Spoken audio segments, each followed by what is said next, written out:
இப்போ ராசி பலன் டிவியில் பார்க்கும்போது அவங்க ரேண்டமாக வந்து சொல்கிறாங்க, இன்னைக்கு நீங்கள் யார்ட்டையும் பணம் வாங்காதீங்க அப்படின்னு. இந்த ராசி இப்போ என்னோட ராசி விருச்சிகம் சார், விருச்சிக ராசிக்காரர்களே நீங்கள் யார்ட்டும் பணம் வாங்காதீங்கன்னு சொல்லிட்டு போயிடுறாரு. ஆனால் எனக்கு ஒருத்தர் 50,000 தரணும், இன்னைக்கு தரேன் இருக்காரு.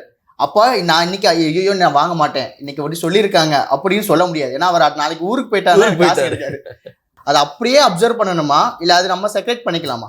இல்லை, நம்ம கண்டிப்பாக வந்து செக்ரிகேட் பண்ணணும். நீங்கள் நல்லா பிரித்து பார்க்க உங்களுக்கு தெரியணும். நான் என்ன சொல்கிறேன்னா, இந்த நட்சத்திர பலன்கள் சந்திரனை வச்சு டெய்லி பலன் சொல்கிற இந்த ராசி பலன்கள் வந்து நட்சத்திரத்தின் அடிப்படையில் தான் சொல்கிறாங்க. இப்படி அடிப்படை நட்சத்திர பலன்கள் சொல்கிற நம்ம கேட்குறது 20% நம்ம எடுத்துக்கலாம். ஓகே, 80% உங்கள் ஜாதகம் தான் பேசும், அது மாற்றமே கிடையாது.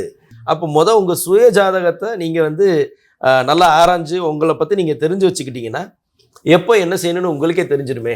அகைன் நான் சொல்கிறேன், இது ஒரு டைம் டேபிள். உங்கள் டைம் டேபிள் எப்போ, உங்கள் பீரியட் எது, அப்போ தான் நீங்கள் அடிக்கணும். அப்போ ஈஸியாயிரும்.